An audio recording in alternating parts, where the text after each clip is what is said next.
नमस्कार, ये न्यूज में देख रहे हैं आप। आपके साथ मैं हूं सुधांशु शेखर। आपको बता दें कि हरियाणा और जम्मू कश्मीर के बाद अब झारखंड और महाराष्ट्र की बारी। जी हां, हरियाणा और जम्मू कश्मीर में विधानसभा चुनाव हो गए, परिणाम भी आ गए।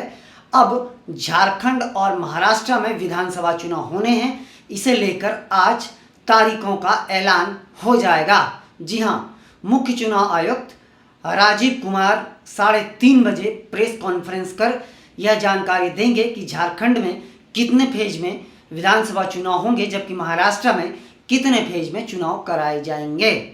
इसके अलावा भी मुख्य चुनाव आयुक्त कई जानकारियां साझा करेंगे।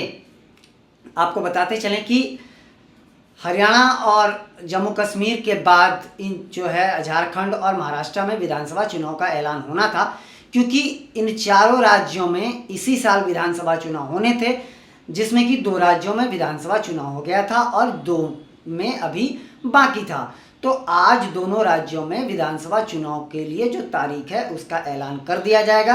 क्योंकि आपको बताते चलें कि महाराष्ट्र का विधानसभा का जो कार्यकाल है वो 26 नवंबर को खत्म हो जाएगा, जबकि झारखंड विधानसभा का कार्यकाल जो है वो जनवरी 2025 में 5 जनवरी 2025 में खत्म होगा।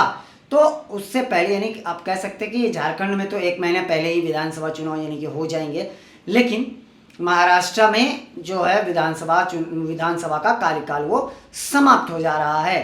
तो आपको बताते चलें कि जो कयास लगाए जा रहे हैं, कयास ये भी लगाए जा रहे हैं कि झारखंड में ही इस बार 5 चरणों में विधानसभा चुनाव हो सकते हैं, जबकि महाराष्ट्र में केवल 3 चरणों में ही विधानसभा चुनाव होने की संभावना है। ये कयास लगाए जा रहे हैं।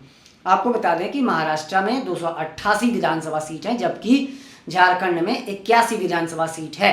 झारखंड को लेकर अगर बात करें तो झारखंड को लेकर हलचल जो है बहुत पहले से शुरू हो गई थी। आपको बताते चलें कि झारखंड में राजनीति भी बेहद उथल पुथल चल रही थी।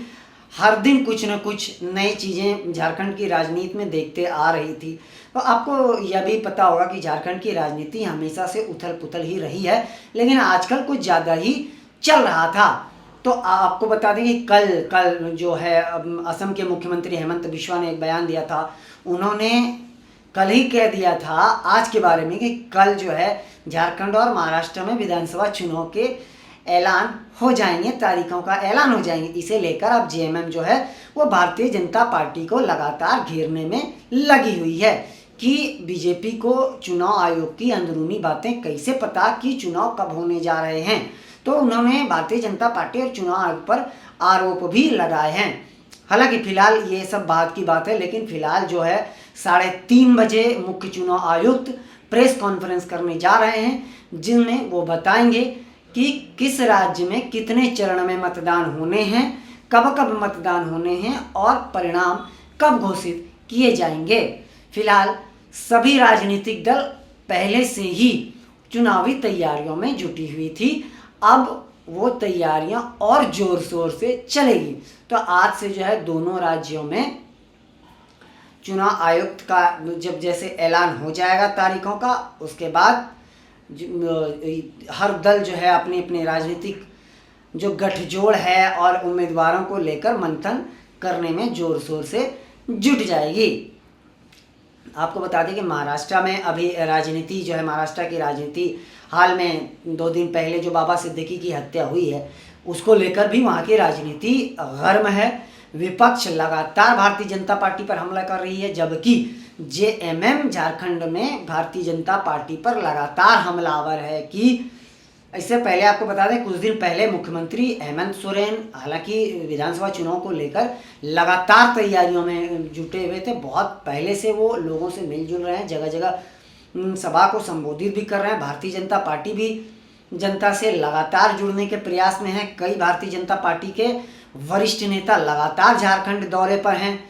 और अगर कांग्रेस की बात करें तो कांग्रेस के भी वरिष्ठ नेता लगातार मंथन कर रहे हैं, पार्टी कार्यकर्ताओं से बातचीत कर रहे हैं, जगह जगह जाकर अभियान चला रहे हैं। तो देखिए सभी दल जो है चुनाव को लेकर पहले से तैयारियों में जुटी हुई थी। सबको यह पता था कि इस साल विधानसभा चुनाव होने हैं, लेकिन आज जो है वो ऐलान हो जाएगा। उसके बाद चीज़ें धीरे धीरे सबके सामने आनी शुरू हो जाएगी। उधर अगर गठबंधन करें तो गठबंधन की बात करें तो झारखंड में कांग्रेस और जेएमएम गठबंधन के बीच भी कुछ जो तालमेल है वो बेहतर नहीं बन पाया है। हेमंत सोरेन ने हाल ही में दिल्ली जाकर राहुल गांधी से बातचीत करी थी। वहीं हेमंत सोरेन से भी झारखंड के कई वरिष्ठ नेताओं ने, कांग्रेस के नेताओं ने मुलाकात करी थी सीट को बंटवारे को लेकर। दोनों तरफ से थोड़ी बहुत बयानबाजी भी हुई थी। हालांकि अब तक सीटों को लेकर मंथन नहीं हो पाया है झारखंड में, और महाराष्ट्र में भी अभी सीट बंटवारे को लेकर कुछ मंथन नहीं हो पाया है। लेकिन आज जैसे चुनाव के तारीखों का ऐलान होगा उसके बाद सारी चीज़ें खुलकर सामने आनी लगेगी। तो फिलहाल इंतज़ार कीजिए आज। और आपको एक बड़ी खबर यह भी बता दें कि देश के 13 राज्यों के 49 विधानसभा सीटों पर विधानसभा उपचुनाव भी होने हैं। इसके लिए भी तारीखों का ऐलान होने की संभावना है, जबकि देश के 3 लोकसभा सीटों पर भी उपचुनाव होने हैं। इसके लिए भी तारीखों का ऐलान होने की संभावना है। इसमें से सबसे हॉट सीट वायनाड है, जहां से राहुल गांधी चुनाव जीतकर आए थे। उन्होंने वह सीट छोड़ दिया है। फिलहाल के लिए अभी इतना ही। मुझे दीजिए इजाज़त। आप हमारे चैनल को लाइक, शेयर और सब्सक्राइब अवश्य कीजिए, और आप अपना बहुत ज़्यादा ख्याल रखिए। धन्यवाद। और इंतज़ार कीजिए, चुनावी रन अब झारखंड और महाराष्ट्र में भी कुछ समय में बज जाएगा।